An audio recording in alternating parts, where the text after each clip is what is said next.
இப்போ ECR OMR செம்ம connect. Stepstone secret plot near Kovalam ECR. Beach resort plot just 24 lakhsல. Launching offerல plot வாங்குங்க 5 lakhs profit. என் உயிருக்கு ஆபத்து அப்படின்ற ஒரு விஷயத்தை வலியுறுத்தி சென்னை மாநகராட்சி காவல் ஆணையர் திரு அமல்ராஜ் அவர்கிட்ட போயிட்டு ஒரு மனு கொடுத்துருந்தார். அது யாருக்கு எதிராக கொடுத்துருக்காருன்றது தான் ஒரு விஷயமா இருக்கு. கடுமையான ஒரு குற்றச்சாட்டுகளை திரு அருண் ஐபிஎஸ் மேலே திரு சங்கர் அவர்கள் வச்சுக்கிட்டே இருக்காரு. ஏன்னா இப்படிப்பட்ட ஒரு கரப்டட் ஆஃபீஸரை எப்படி நீங்கள் டிவிஎஸ்சி மாதிரி ஒரு முக்கியமான பொறுப்பில் வேற நீங்கள் நியமிச்சிருக்கீங்கன்ற மாதிரி தமிழ்நாடு அரசுக்கு எதிராக ஒரு கேள்வி எழுப்பியிருக்காரு. குற்றச்சாட்டில் ஈடுபட்டிருக்காரு. அப்பேற்பட்டவரை நீங்கள் நியமிச்சிருக்கிறது உங்கள் ஆட்சிக்கு ஒரு இழுக்கு அப்படின்ற ஒரு விஷயத்தை இன்னைக்கு ப்ரெஸ் மீட்டில் சொல்லியிருக்காரு. தென் மாவட்டத்தை சேர்ந்த ஒரு கூலிப்படை குறிப்பாக திருச்சி எஸ்பியாக இருந்த செல்வ நாகரத்னம் அவங்களாம் சேர்ந்து தான் என்னை கொலை செய்ய திட்டமிட்டாங்கன்ற மாதிரி அவர் அந்த ப்ரெஸ் மீட்டில் சொல்லியிருக்கார்.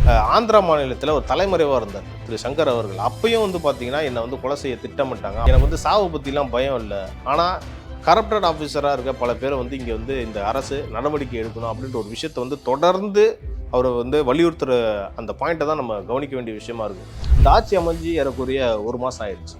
அந்த டே ஒன்லேருந்தே பார்த்தீங்கன்னா திரு மாரிதாஸ் அவர்கள் இந்த ஆட்சியை குறை சொல்லாத நாளே கிடையாதுன்றதை தாண்டி குறை சொல்லாத நிமிஷமே இல்லைன்னு நம்ம சொல்லணும். தொடர்ந்து தமிழகத்தின் முதலீடுகள் ஆந்திராவை நோக்கி செல்வது பெரும் சந்தேகத்தையும், கீர்த்தனா நடவடிக்கைகள் பெரும் கேள்வியையும் எழுப்புகிறது. என்ன வேணும் ஸ்கூலுக்கு, எல்லாமே இங்கிருக்கு. Super Saravana stores, Chennai, Madurai, Kovai.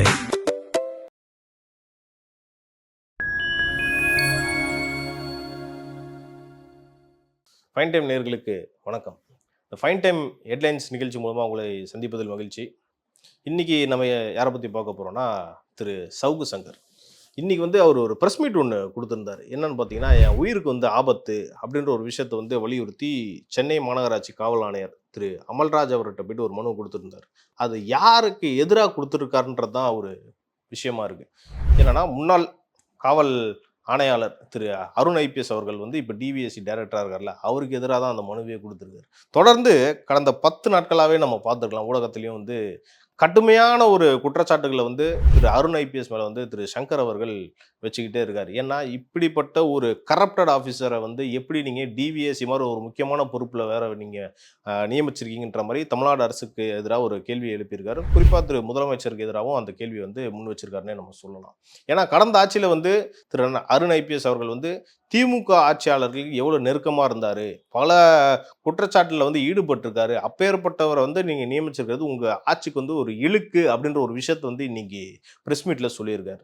So okay, இது ஒரு தாண்டி முக்கியமான விஷயம் இன்னைக்கு அவர் என்ன சொல்லியிருக்காருன்னு பார்த்தீங்கன்னா, திரு அருண் ஐபிஎஸ் அவர்கள் ஒரு கூலிப்படையை நியமித்து என்னை கொலை செய்ய திட்டமிட்டிருக்காரு அப்படின்ற மாதிரி ஒரு பகிரங்கமான குற்றச்சாட்டை, ஒரு அதிர்ச்சிகரமான ஒரு குற்றச்சாட்டை தான் இன்னைக்கு கமிஷனர் ஆஃபீஸில் ஒரு கம்ப்ளைண்ட்டாக கொடுத்துருக்காரு. ஏன்னா கடந்த ஆட்சியிலே இவர் கொலை செய்ய திட்டமிட்டாங்க அப்படின்ற ஒரு விஷயத்தையும் குறிப்பிட்டிருக்காரு. யாருன்னு பார்த்தீங்கன்னா, தென் மாவட்டத்தை சேர்ந்த ஒரு கூலிப்படை குறிப்பாக திருச்சி எஸ்பியாக இருந்த செல்வ நாகரத்னம் அவங்களாம் சேர்ந்து தான் என்னை கொலை செய்ய திட்டமிட்டாங்கன்ற மாதிரி அவர் அந்த ப்ரெஸ் மீட்டில் சொல்லியிருக்காரு. அவர் எந்த வகையில் உண்மைன்னு தெரில.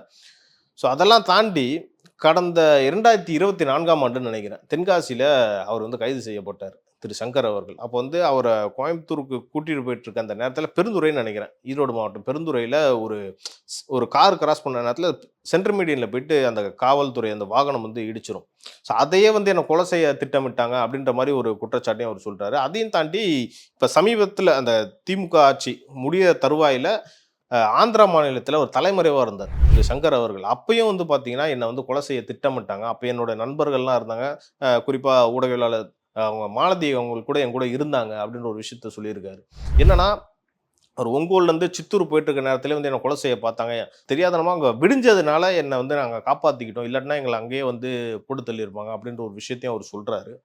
ஸோ இன்னொரு விஷயமும் சொல்கிறாரு, எனக்கு சாவு பற்றிலாம் பயம் இல்லை, ஆனால் கரப்டட் ஆஃபீஸராக இருக்க பல பேரை இங்கே இந்த அரசு நடவடிக்கை எடுக்கணும் அப்படின்ற ஒரு விஷயத்தை தொடர்ந்து அவரை வலியுறுத்துகிற அந்த பாயிண்ட்டை தான் நம்ம கவனிக்க வேண்டிய விஷயமா இருக்குது. நம்ம அரசியலை தாண்டி அவருடைய எப்போவுமே அவரோட ஃபோக்கஸ் எங்கே இருக்கும்னு பார்த்தீங்கன்னா, அந்த போலீஸ் ஆஃபீஸர்ஸ், முக்கியமாக உயர் அதிகாரிகள் மேலே தான் அவருடைய ஊழல் குற்றச்சாட்டுகள் அதிகமாக இருக்கும். ஏன்னா அவரே டிவிஎஸ்சியில் ஒர்க் பண்ணவர் தான், கிட்டத்தட்ட 17-18 வருஷமாக ஒர்க் பண்ணியிருக்காரு. ஸோ உள்ளே இருக்கக்கூடிய பல நுணுக்கங்கள் அவருக்கு தெரியுன்றதுனால இதில் உண்மையும் இருக்கலாம், பொய்யும் இருக்கலாம். அதெல்லாம் நான் உங்கள் பார்வைக்கே விட்டுடுறேன்.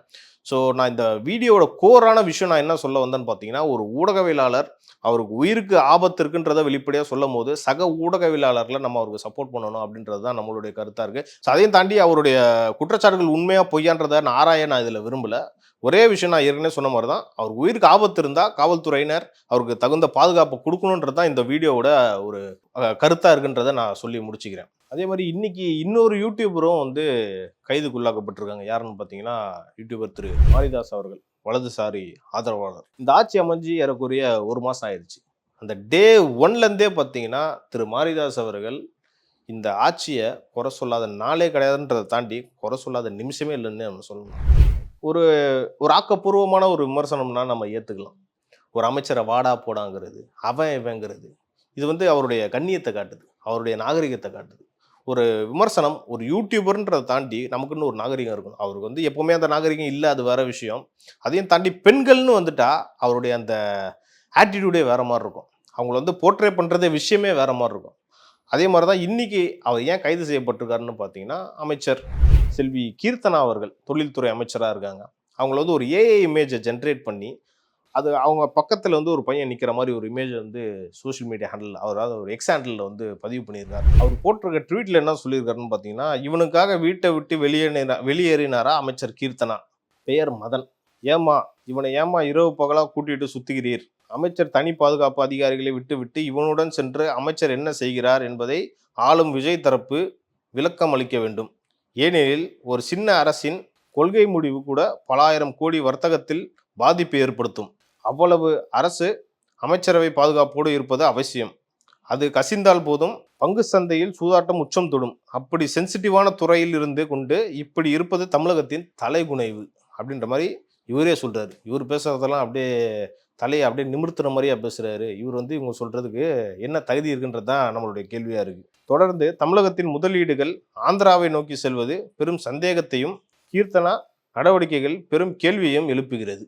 சரி, நான் கேட்குறேன் மாரிதாஸுக்கிட்ட, தமிழ்நாட்டுக்கு ஏன் இந்த மாதிரியான முதலீடுகள் வரல அப்படின்ற மாதிரி ஒரு ஆக்கப்பூர்வமான விமர்சனம் வச்சா பரவாயில்ல. எதுக்கு எடுத்தாலும் அமைச்சர் கீர்த்தனாவே தொடர்ந்து அவர் வந்து டார்கெட் பண்ணிட்டு இருக்காரு டே 1லேருந்து. இவரும் சரி, யூடியூபர் இன்னொருத்தர் இருக்காரு சாட்டை துரைமுருகன், அவரும் சரி. இந்தமா அப்படி என்னதான் பண்ணாங்கன்னு தெரியல. ஒரு இளம் அமைச்சர், அவங்களுக்கு கொஞ்ச நேரம் டைம் கொடுக்கலாம், ஒரு சான்சஸ் கொடுக்கலாம். அவங்களும் நல்லா படிச்சிருக்காங்க, பல நிறுவனத்தில் வேலை செஞ்சுருக்காங்க. அப்படி என்ன ஒரு தனிப்பட்ட வன்மம் இந்த 2 யூடியூபர்ஸுக்கும் எனக்கு புரியல. இன்னொரு விஷயத்தையும் சொல்லியிருக்காங்க, இந்த கீர்த்தனாவிற்கும் விஜய் ரசிகர் மன்றத்திற்கும் எந்த தொடர்பும் இல்லை. இவர் முழுக்க முழுக்க ஆதவ வட்டத்தில் இருந்த நபர். அதாவது இவங்கெல்லாம் வந்து ஒரு புலனாய்வு புலின்ட்டு அவங்க மனசில் அவங்களே நம்பிக்கிறாங்க. இத்தனை வருஷமாக அப்படி தான் செயல்பட்டுக்கிட்டு இருக்காங்க. ஒரு ஒரு ஏற்கனவே சொல்ல மாதிரி ஒரு நல்ல விமர்சனத்தை வச்சா கூட அரசு, இந்த குறிப்பாக தாவேக அரசு வந்து என்கிட்ட பல பேர் சொல்லியிருக்காங்க, ஒரு சின்ன மனுவை கொடுத்தா கூட அவங்க கேட்குறாங்க, அட்லீஸ்ட் காது கொடுத்து கேட்குறாங்க அப்படின்ற ஒரு விஷயத்த சொல்கிறாங்க. உண்மையிலே வரவேற்கக்கூடிய விஷயம். இது எந்த ஆட்சியிலையும் இந்த மாதிரி பார்த்ததில்லை அப்படின்ற மாதிரி என்னுடைய நண்பர்கள்லாம் பல பேர் சொல்கிறாங்க. அது வரவேற்கக்கூடிய விஷயம்தான். ஆனால் எதையுமே பார்க்காம, எதையுமே கேட்காம, 4 பேரை விசாரிக்காமல் உன் மனசில் இருக்கிறத மட்டும் நீ வெளிப்படையாக சொல்லிக்கிட்டே இருக்க, நான் வன்மத்தை கக்கிக்கிட்டே இருப்பேனா, இந்த மாதிரி மாரிதாஸை கைது செய்யறதுல தப்பே இல்லைன்றது தான் நம்மளுடைய கருத்தா இருக்கு. தனிப்பட்ட விஷயமா எந்த ஒரு ஆதாரமே இல்லாம ஒரு விஷயத்த வந்து பதிவிடுறவங்கள அரசு நடவடிக்கை எடுக்கிறதுல எந்த ஒரு தப்பும் கிடையாது. குறிப்பா சொன்னா யூடியூபர்ஸ் இந்த மாதிரி விஷயத்த வந்து தவிர்க்கணுன்றது தான் நம்மளுடைய கருத்தா இருக்கு. ஒரு ஆக்கப்பூர்வமான விமர்சனத்தை வைக்கலாம், உங்களுடைய கருத்தை நீங்க வைக்கலாம். உங்களுடைய கருத்தை வந்து ஒரு அமைச்சருக்கோ எக்ஸாண்டில் வந்து டேக் பண்ணா கூட அதை வந்து பார்க்குறாங்க அப்படின்ற ஒரு விஷயமே வந்து நல்ல ஒரு வரவேற்கக்கூடிய விஷயமா இருக்கிற போது, ஏன் இந்த மாதிரி தனிப்பட்ட வன்மம் அப்படின்றது தான் நம்மளுடைய கேள்வியாக இருக்குது. இதை தவிர்க்கிறது தான் நல்லதும் கூட, மக்களுக்கான நல்லதும் கூடன்றதை நம்ம இந்த பதிவில் முடிச்சுக்கலாம். நன்றி.